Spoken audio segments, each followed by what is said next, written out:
Have you ever thought about how important saloons were to the Wild West? Without them, a huge part of the setting that fascinates us so much might not have even existed.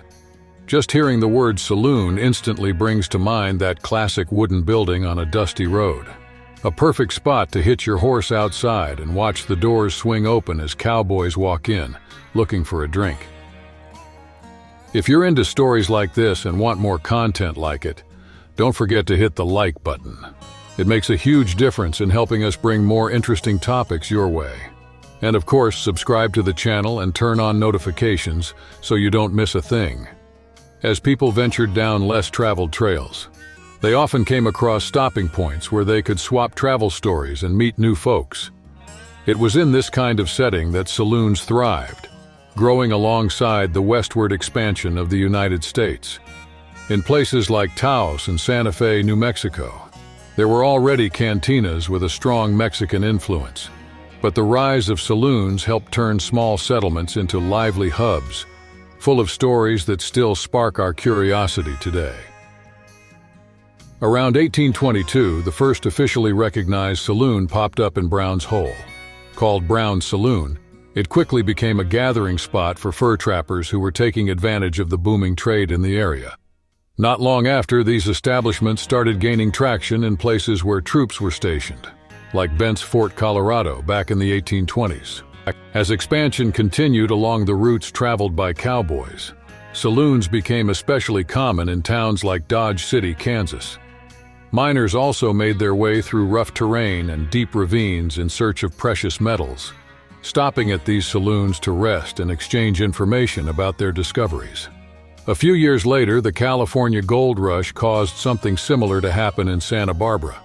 At first, there was just a small cantina, but it didn't take long for the place to be overrun with more than 30 saloons, each packed with people eager for news and stories.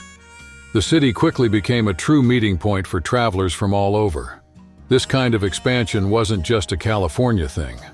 By 1883, Livingston, Montana, had about 3,200 residents and no less than 33 saloons. These places weren't just about drinking.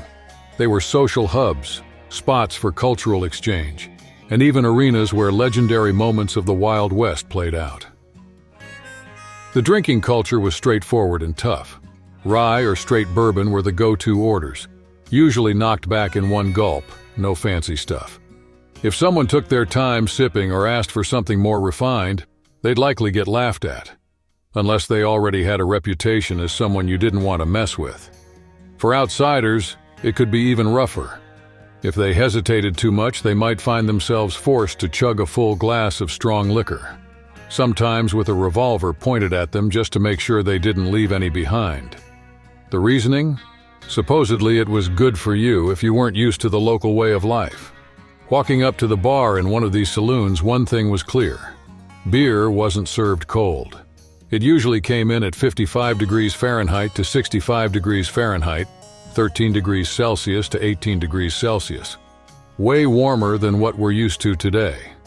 It wasn't very carbonated and the foam was thin, so the usual approach was to drink fast, before it all went flat.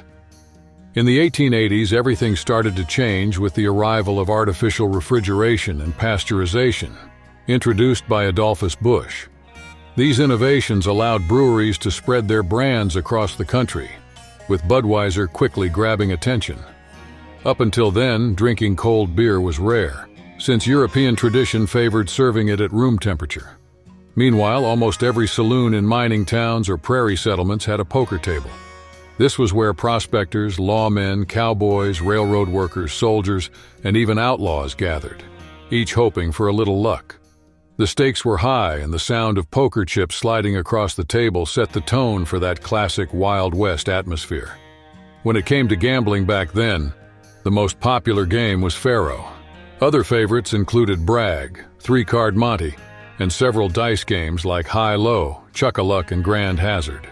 In the mining camps of Deadwood, Leadville, and Tombstone, the rush for gold and silver brought adventurers from all over. But not everyone walked away a winner at the poker tables, and tensions ran high. Sooner or later, someone would reach for their revolver. That's how legends like Doc Holliday and Wild Bill Hickok learned that knowing the cards wasn't enough. You also had to be quick on the draw. In this environment, a silent code was established. If you wanted to stay alive, you had to be fast, both in making your move and in pulling your gun. And when luck ran out, there was only one simple rule: shoot first, ask questions later. Across the Wild West, saloons of all kinds lined the streets. Some were dedicated to card games, others served meals, while certain establishments offered billiards, dancing, or even bowling. And of course, there were bars where the drinks never stopped flowing. Their names stood out: First Chance Saloon in Miles City, Montana, Bull's Head in Abilene, Kansas, and Holy Moses in Creede, Colorado. In many bustling towns, these saloons ran 24/7, always open for anyone looking for entertainment or a shot at quick fortune.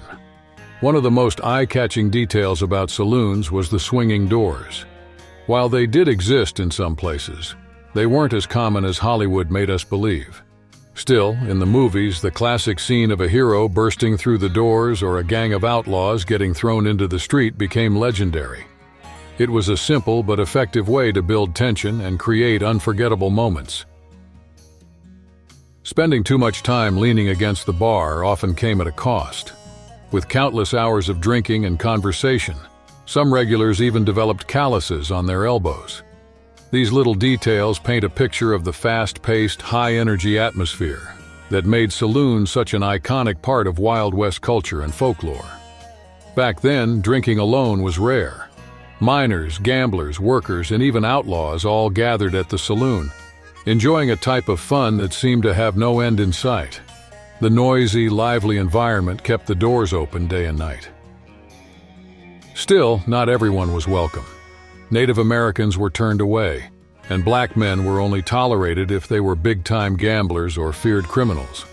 For the Chinese, just showing up could put them in serious danger. Even soldiers weren't exactly trusted. Many saloon regulars were adventurers, deserters, or people running from military discipline. Having an armed member of the armed forces hanging around wasn't always a good sign. At a time when a saloon was much more than just a bar, every encounter was shaped by distrust and fleeting alliances, always with a full glass in hand. Rumors ran through the halls that soldiers were bringing diseases to the workers of the so-called parlor houses, while respectable women stayed outside. Only saloon girls or those under suspicion were allowed in, until World War I came along and shook up these social boundaries. As times changed, some of these same women turned against the saloons that had once shut them out. They joined the temperance movement, leading campaigns to shut down saloons in different regions. Interestingly, in many settlements, a saloon was often built before any other important structure. It wasn't just a place for drinking and entertainment. It also hosted community meetings and even makeshift courtrooms. One of the most famous cases was Judge Roy Bean, who held trials right behind his bar, handing down sentences while pouring drinks. In Hays City, Kansas, another unusual event highlighted the versatility of saloons. The region's first religious services were actually held inside the Tommy Drum Saloon. This shows that between poker games and whiskey shots, saloons weren't just about wild fun. They also played a big role in the life and history of the first urban centers of the Wild West. Some of the most famous names of the Wild West left their mark on these saloons. Ben Daniels, Wyatt Earp, Bat Masterson, Ben Thompson, Doc Holliday, and others weren't just regulars. Some even owned saloons themselves. These places served as meeting spots for travelers passing through town. But at the same time, they became stages for conflicts that could turn deadly in seconds. In 1876, Bob Younger summed up the tense atmosphere perfectly when he said, "We are rough men, used to rough ways." That mindset played out in disputes that often ended with people wounded or dead. One of the most infamous examples was Wild Bill Hickok, who was shot by Jack McCall during a poker game at Saloon No. 10 in Deadwood, South Dakota. Another notorious event happened on August 19, 1895, when John Wesley Hardin was shot in the back inside a saloon in El Paso, Texas. On wild nights, saloons became home to all kinds of stories. Whether behind the bar or at the poker tables, Things could swing from carefree fun to brutal violence in an instant. At times, the chaos spilled out into the streets, leading to gunfights or even lynchings, carried out by vigilantes who decided to take justice into their own hands. Inside these saloons, the so-called saloon girls had a clear role, keeping the nights lively for lonely visitors. They weren't just stereotypes. They sang, danced, made conversation, and sometimes flirted or cracked jokes. Most of the time, it was just a way to keep the energy up, encouraging customers to stay longer and spend more money. On the other hand, not all saloons followed the same vibe. In more respectable areas like the north side of Front Street in Dodge City, the rules were much stricter. No weapons, no saloon girls, and gambling was off limits. The crowd came for music, billiards, and drinks, creating a more controlled atmosphere, a huge contrast to the rowdier, wilder saloons. By 1849, during the California Gold Rush, rapidly growing towns saw the rise of dance halls, which became local gathering spots. Dancing was the main attraction, though gambling was also part of the scene. These places buzzed with stories and excitement, capturing the fast-paced energy of an era full of opportunity.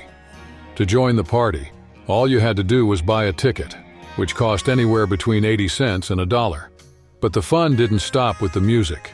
The dancer split her earnings with the saloon owner, and when the last note played, the party moved to the bar. There, she still earned a commission on drinks sold, turning each dance into a moment that blended entertainment, business, and the one-of-a-kind atmosphere of the Wild West. Even today, a bit of that saloon spirit still lives on.